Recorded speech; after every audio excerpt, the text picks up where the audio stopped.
All right, welcome now to part 2 of the worst decisions of the last 25 years for the Browns since returning in 99. If you missed part 1, Jared Mueller and I went through and did the top 10, which had a lot more conversation, obviously.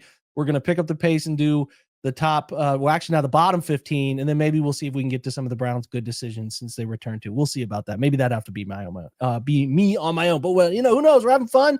Stick around. Great podcast coming. And, this is the latest Browns film breakdown right now. All right, Jared, we're back. We have gone through the top 10. Reminder, again, if you guys missed that, go back and check it out. A little lengthier, a lot more discussion. We're going to try to pick up the pace and go through these last 15 in a way that is more buttoned up to the time restraints we have. Fingers crossed. Jared, let's do it. We ended with the Mitchell Schwartz, Alex Mack leaving, which could have been Kyle Shanahan and Jared Goff and a really dominant offensive line. And we got super depressed. And now we get another super depressing trade that could have brought them in a really nice wide receiver. Yeah, that's yours though. You're odd today, buddy. Yeah, I am odd. So it's a Julio Jones trade. It's just tough in retrospect. It's Phil Taylor and some other pieces that went to the Browns that they didn't capitalize on. This trade was brought up a lot because of what they just did with Travis Hunter. Obviously, it's a comparison point, but I think the Browns did far better in the Travis Hunter trade. They did in the Julio trade. Sad. It sucks. Could have had one of the best wide receivers of this generation, but they probably weren't ready to do anything well with him. But also, who knows? Maybe he gets paired with Josh Gordon. He puts Josh Gordon on the right path and he learns, and they have imagining a fantasy world of like Josh Gordon and Julio Jones playing on the outside. I think I could have played quarterback and found some success with those guys. So yeah, the Julio and then Jones little Andrew Hawkins running around would have been fun. He would have been fun. All right, you're up next. At number 12, we have drafting the 28-year-old Brandon Weeden. And on top of it just being a horrible decision, he wasn't a very good quarterback. He left NFL to go, or left college to go play for the Yankees and came back to the NFL and all that stuff, and not being a very good quarterback. Most of the reason they did it is because the Tennessee Titans selected slot receiver Kendall Wright 2 picks earlier, and they basically freaked out because that's who they would have selected. So instead of drafting a 22-year-old wide receiver, they drafted a 28-year-old quarterback who got stuck under a flag. Riley Reif, David DeCastro, Dante Hightower, Whitney Merciless, Kevin Zeitler, all drafted directly behind Brandon Weeden. You might not have had a quarterback, but they weren't picking a quarterback with Wright, so why did it matter? Moronic 28-year-old Brandon Weeden is number 12 on our list. Harrison Smith, a couple picks later there, still finding pretty good success in the NFL, which is crazy. In that draft, like you said, Russell Wilson. Brandon Weeden's 50 also, now, so yeah. Russell Wilson taken in that draft. Could have had him. Could have had another guy named Kirk Cousins in that same draft. Those are guys that made it that far. So yeah, man, just a real bummer. And a cautionary tale for the rest of the league, ironically enough. All right, next is. This is a conversation we could have that could last forever, but the Paul DePodesta hiring just hasn't worked out. I just think he's been around and they've never fully trusted him. It feels like he's Jimmy's like, should I do this or not guy? And I think he's created more confusion than clarity. That's how I would phrase it. I think he's created more confusion than clarity around a sport that he isn't well versed in from the beginning. And you cannot argue that the results when he's been linked to decisions have not done well enough. Now, do we know everything Paul is doing? No, it's partly the Browns' fault because they keep that very private. But I just don't ever feel good when I hear DePodesta is at the forefront of making those choices. So I think he has been a bigger hindrance than a solution. I would, just based on what you just said, I would add on to the fact that they're the most paranoid organization in the world. That adds to that Paul DePodesta thing. Mm-hmm. If they said Paul DePodesta just is our checks and balances to ask if this fits with what we say we want to do, we'd all be like, all right, well, if it doesn't fit, if 2 and 2 don't equal 4, that's what he's supposed to do. I think we would do better, but we have no freaking clue because they think everything is nuclear codes. Yep. Not that I'm annoyed by their PR process. Number 14, not forcing Baker Mayfield to sit in 2021. There's a couple reasons for this. The first is selfish, but people can say whatever they want to say because Baker was hurt. And so they can say he only played bad because he was hurt and he shouldn't have played.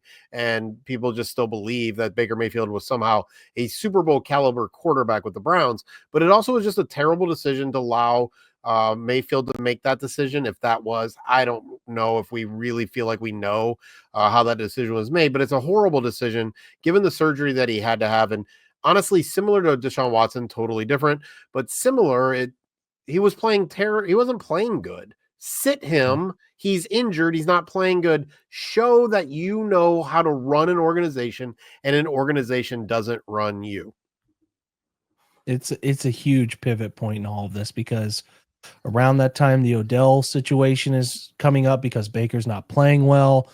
Honestly, that one could be much higher just because it's a pivot point for what has fallen apart here post 2020. Okay, next one is Alex Shiner giving the Browns the worst. Like, the decision to go with those uniforms from 2015 to what? Was it 2022? 21? 20? No, it was 20. Yeah, when it was was 5 the years. orange They did the shortest window they could possibly do. Yeah. And they were so embarrassing from the moment they hit the stage in those things. It's always going to be something that showed up. And I Seth, our guy, Wreck This League, says to us that they will come back fondly. People will remember them well, and they'll almost be like, no one likes them. He's just saying that people do this thing. It's like the bad NBA uniforms of the 90s that people are like, those are awesome. It's like, nah, man, those stunk then and they stink now. He thinks that there's going to be a turn where people love them in a nostalgic way. And I'm like, I hope not, because those things were awful and embarrassing. And like think about how excited we were to just get the Browns back in their uniforms. It was crazy. It was wild. Yeah, man. All right.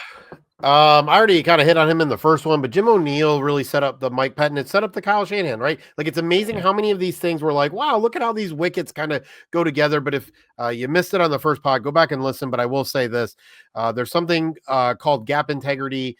And literally the defensive line was taught by Jim ONeal to do whatever you want to do. And then the linebackers were supposed to figure out what the defensive line was doing and fill in the gaps behind them. It's dumb when plays take like a half a second before a linebacker has to be making decisions for that to be how it's decided. And no wonder there are defensive linemen in the same gap and linebackers and just huge gaping holes and all of that. It's basically like telling a cornerback, you decide each play as the play is going on if you want to play zone or man. Like, it's almost as dumb as that. Jim ONeal and what it did, and Mike Pettin trusting him and all of that, it just set up all the second guessing, all the questioning, Shanahan, players, all that. Yeah, well said. I mean, Jim Schwartz is an example of doing what Jim ONeal thought was right, the correct way, with gap integrity, but creating vertical chaos and linebackers cleaning up. Jim ONeal was underqualified the moment they brought him in. And I understand Pettin was largely the anchor of the defense, but if you look at Pettin from a qualification standpoint at that time, it was a little like, oh, okay, kind of thing going on there. Choice. Yeah, it was rough from the moment it hit the gas pedal. And then they had this miracle land in their lap, this Kyle Shanahan. And I'm going to swap out 17, Jared, on our list with 21. The Ray Farmer tech scandal. Like, the Farmer tech scandal, with what we have talked about a lot on the first part of this with Kyle Shanahan. He texts to the sideline, texts Shanahan, gets in trouble. He makes an awful choice, and it is so bad what he said that you can find this. You can Google it and find it. We don't need to go to what is said, but it pissed Shanahan off so much he got out. He made a PowerPoint about being out of the last 2 years of his contract. And it's like, again, domino effect of all of this coming together, where that choice to the Farmer text, he's done. He's in Atlanta for 2 years, setting records, and then he's the 49. Like, they couldn't see it. They couldn't Rams see it. And Ray Farmer's text scandal was a big domino in that whole Pettin era, and sucks. Number 18 is probably a little bit of a surprise to people. We combined Pat Shurmer and Rod Chidzinski, but the reason, again, they're weird hires for a lot of reasons. Shurmer connects to Holmgren. Chidzinski, again, was probably the 4th, 6th, 12th pick in that option. One of the reasons it stands out to me, and again, we're playing the tape out as if everything would end up the same exact way, and it wouldn't.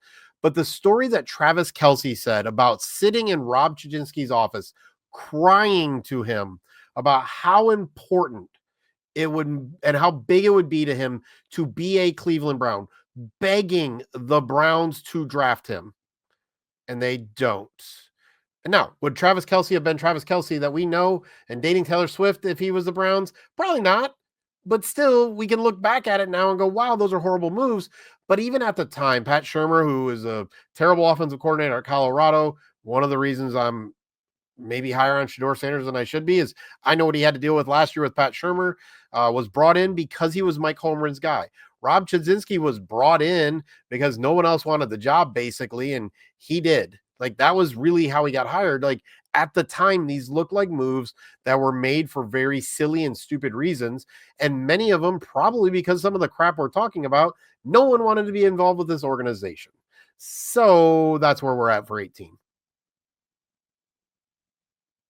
It's perfectly stated. I have nothing to add. I mean, those, honestly, the Chidzinski domino leads to the domino that is, hey, we're going to hire, we can't fire coaches after 1 year. We need to be patient. That's why Hugh gets 2018. It's all, again, a domino effect.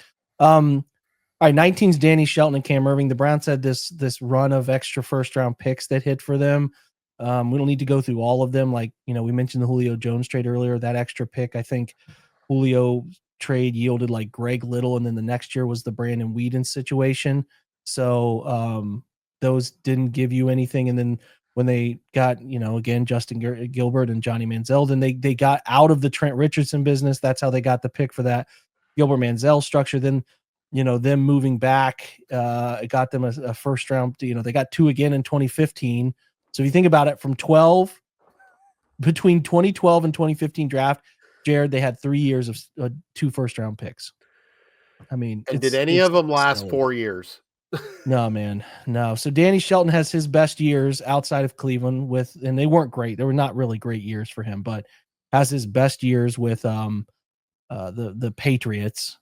Guys in his position, specifically Shelton, and that interior player like Eric Armstead went immediately after him, was a far better player. We know what happened there. And then, Cam Irving is the center that they decided to take at 19, who has an awful career. Even his best years are when he leaves the organization, and I think he goes to KC where he's a spot starter and plays a little bit. But like, again, Laken Tomlinson is around it, kind of in that interior mold, and the list goes on and on, man. So those two are just, again, it's almost like adding the summation of it up, Jared, between 2012 and 2015, where they have 3 of the 4 years with multiple firsts, and nothing comes of it. So yeah, culmination. Yep.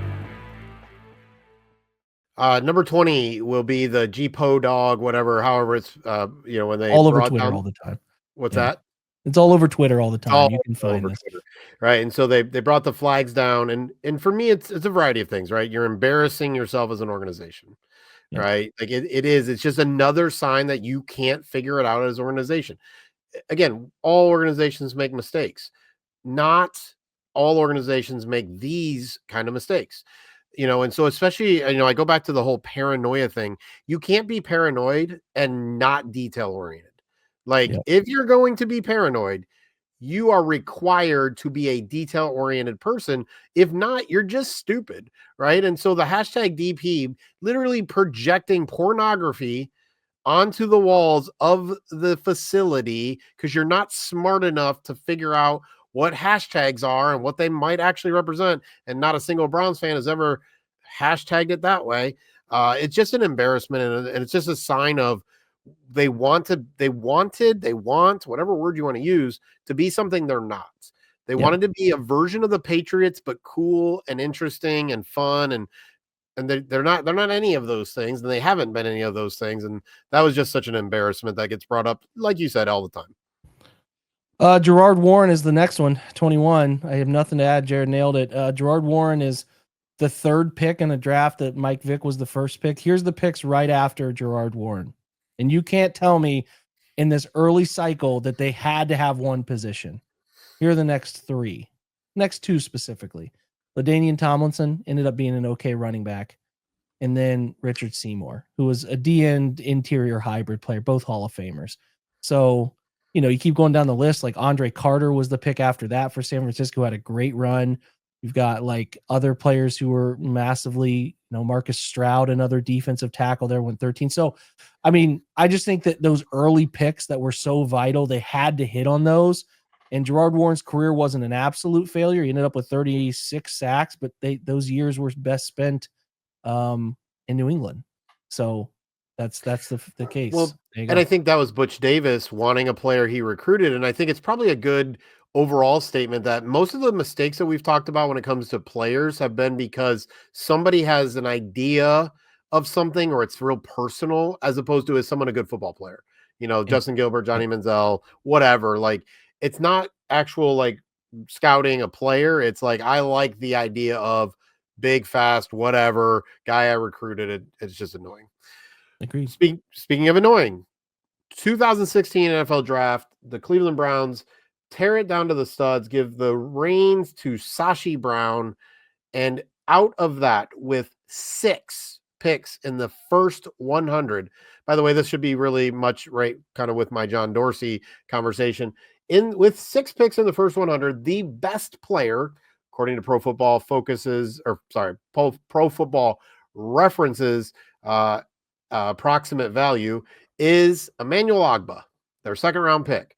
The problem is best years with Miami. The best years are with Miami, right? He was traded after 3 years for, I believe it was Eric Murray, the backup safety at Kansas City. Yep. 17, the number 17 is his annual value with the Browns in those 3 years. 28 with Miami the next 5, 3 with Kansas City. After that, Joe Schobert, 37, Carl Nassib, 20. To give you an idea, those numbers would be outside of the Cleveland Browns, basically right in the like about 100 in their franchise history, along with players like Ataba Rubin, who is the 83rd best player in the Cleveland Browns history. Man, is that a terrible statement about the Pro Football Reference numbers for the Cleveland Browns.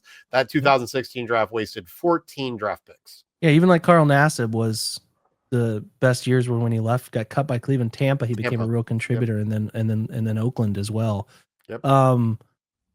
Yeah, that 16 draft was like the push off point where they couldn't trust the process that Sashi Brown was in. And they did a good job of accumulating. If you recall, they did the trade to buy Brock Osweiler's contract to gain a pick, I think a second round pick. Like, they were doing things to accumulate picks. They did a good job, but they couldn't cash them. And 17 was better, as we know. Still didn't get the quarterback that was even the first version of Deshaun Watson, the good version of Deshaun Watson, or Mahomes. You didn't get either of those. But, Miles and Njoku and Peppers were better. But the 16 draft was the pushing point of doubt. Is this really the answer? So, yeah, that's a huge spot. 23 is just like all the GMs, like all those early GMs that were just flame outs. Like after the start and the tight end whose name is missing right now, who's Dwight Clark. Dwight Clark, like Dwight Clark. So they had. Then they tried to just get these old school football guys, right? The Joe Banners, all of those, the Holmgrens. Like, it just was a slew of guys who were underqualified and overqualified, underperforming on the modern game. I just think that it had passed some of them by, and they were going to Cleveland, and they were just failed versions of who they are, and they got really, bringing a whole bunch of bravado to the organization. They didn't work with anybody well, thought they had all the answers. Just that run of failed GMs that goes from Banner all the way through Kokonis and all the way out to Farmer.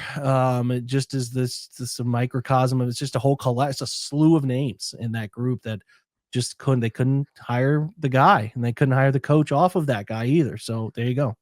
And they really did try everything, right? Like from the Sashi Browns being the analytics guy, Holmgren, older, Farmer never had the job before Kokonis never. Like, the one thing you can say about the Browns is they pretty much tried every version of type of coach and GM, and they all failed. It was really awesome. My last one is the Tristan Worfs draft. They didn't think he could transition to left tackle, but they thought Jed Wills could. I don't really know what else to say. Like, even it was interesting when I was studying Jed Wills. Other people said otherwise that I really trust. I didn't think he fit real well with the scheme that they wanted to do. I just didn't see him as someone like that tactician of timing and rhythm and all that stuff. I thought he could be a really good offensive lineman. Not going to lie about that. I thought he was athletic. Thought he could be really good. I just didn't love his fit. I did love Tristan Wirfs' fit. I thought the sumo wrestler in him, or whatever he was, actually wasn't sumo, but a wrestler in him. Like, I loved his fit, and I thought, well, worst case, he doesn't get to left tackle and he can play right tackle. Move Jack Conklin if you need to, whatever it is, but not drafting Tristan Worfs. I'm not even sure Mekhi Becton might not have ended up being a better player than Jed Wills, and Mekhi Becton was not good and has not been good. But Tristan Wirfs being passed over because they basically didn't think he could transition to left tackle is ridiculous. It's a good one. I mean, you could say what you want about Becton, but he's still in the league. He's still playing, even though he's moved to guard. You have Wirfs as, what he's done. But yeah, I mean, Jedrick Wills is gone, and it's a huge gaping hole that they couldn't afford, especially given what they did with the Watson trade. Now they're in a place where they're crossing their fingers something can work out with DeJuan Jones. It's just a huge. I mean, the answer was right in front of them. All right. Last one is the Cameron Wembley Haloti Ngata trade. If I recall, the Browns moved back they moved up one pick to make selection. They moved back to one pick and got a 6th rounder. That's right. And that Haloti Ngata goes 12 and he goes 13. That's right. So yeah, just a really, really bad decision. And, if you look at any Ravens list, it's one of the top 10 things that they, it's one of the top 10 things that they believe help shape their group. So yeah, it's a huge pushing point. And not that Wembley was all bad. His rookie year was really strong, but after that, he flamed out in his rookie contract. They traded him, I believe, to the Raiders for like a 3rd round pick. But yeah, that's a microcosm of like some others that didn't make the list, like the William Green selection, 16th in that draft. He went, and he was one of the worst performing players that draft that had Clinton Portis go in the 2nd round at running back. I think 10 picks later was Ed Reed, maybe fewer, the safety that had a decent career too. So it's like a microcosm of how bad they drafted when they first got back. I know it's hard. You're a franchise that's coming back and you try, but they just kept missing on those guys. And then you have like that phase of missed picks and bad choices with the next phase that we talked about from 2011 to 2015 of either it starts at the Julio Jones trade and runs out to the 2015 multiple 1st round picks for the 3rd time that they just can't get right. So, and you're a Browns fan and have spent too much time on the Browns when you also know that Babatund Shawano, whoa, I'm very bad with names, but that's who they drafted with that 6th round pick. Like, that's the guy that they got, and to move one pick in the 1st round and only get a 6th rounder, but it to be Babatund Shawano. Yeah. The difficulty in pronunciation tells the story, Jared. Yeah, that's how it is. But I always know his first name, to be honest, because it pisses me off. There it is. I would say of the ones remaining that we didn't get to, and if you wanted to hear the full list, go back and listen to part 1. I would say one that is low key big that stands out is the Deario Davis for Calvin Pryor trade. Nobody remembers. Deario Davis became like one of the best linebackers of the last 10 years in the league. And they traded him. They had him and they traded him for nothing. They traded him for Calvin another Pryor, transition from 3-4 to 4-3. Yeah, they cut Calvin Pryor before he even played a game with the Browns. And like, this guy was, I'm going to look it up while we're sitting here, but like Deario Davis went on to win. I don't know. He was an all-pro, how many straight seasons? So he played with the Browns in 2016. They ship him to New York. And again, New York didn't keep him for a year, more than a year. He signs with New Orleans. And then he goes on to win 5 straight all-pro awards. It's wild. And even for me, the one that's on there, that it's just a weird one, but I remember I forget who they traded their 1st round pick away for, but then trading for Cory Williams and Shawn Rodgers, it seemed exciting and all that. But for Phil Savage to think the Browns were a couple of defensive linemen away from competing at that point in time was just wild. And, listen, I get F them picks and all that, but you can F them picks when you got Matthew Stafford kind of already, and you've got Aaron Donald, and you've got some of that kind of stuff. You can't do that when you don't, and just adding older veterans who are expensive when you already don't have one of your draft picks, one of your high draft picks, or 2 of them, like, it's just silly. And so, like, I like Cory Williams and Shawn Rodgers. They were fun stories and exciting and all that stuff. They got a splash, but that was just another waste of how do you build a freaking team? Yeah. I get it. It's good. It's just a great list of sad things, to say it bluntly. Great list of sad things. Jared, we appreciate you doing this with me. Stick around later this week. I will have the 15 because I couldn't get to 25. I'm sorry. 15 best Browns decisions since 1999. So I will give you some of those, such as the UDFA Josh Cribbs signing or bringing in Phil Dawson as a free agent off a practice squad too. So there's some good stuff here, mostly player acquisitions. The draft didn't give us a ton to feel great about, but yeah, we'll get to those too. That's coming up. So thanks to Jared. He's going to post some of these over at Dogs by Nature. Check that out. We've talked about the fun daily trivia they have there, among just, again, as good as it gets in covering every aspect of the Browns from top to bottom in the news site. So make sure you're checking out Dogs by Nature, and then continue to come by. Tell somebody you know about this podcast. Get the word out about Browns Film Breakdown. We appreciate you doing that more than anything else. And if you're on YouTube, hit the subscribe button. Join us on Instagram, TikTok, and all those other places as well. And the best thing you can also do is come join us, get in the community, and continue to give us some help that helps create this content, because that's what ultimately all of this turns into. So for Jared and I, thank you for being here. We appreciate you guys very much. Have a fantastic day, night, or whenever you're listening to this, and go Browns.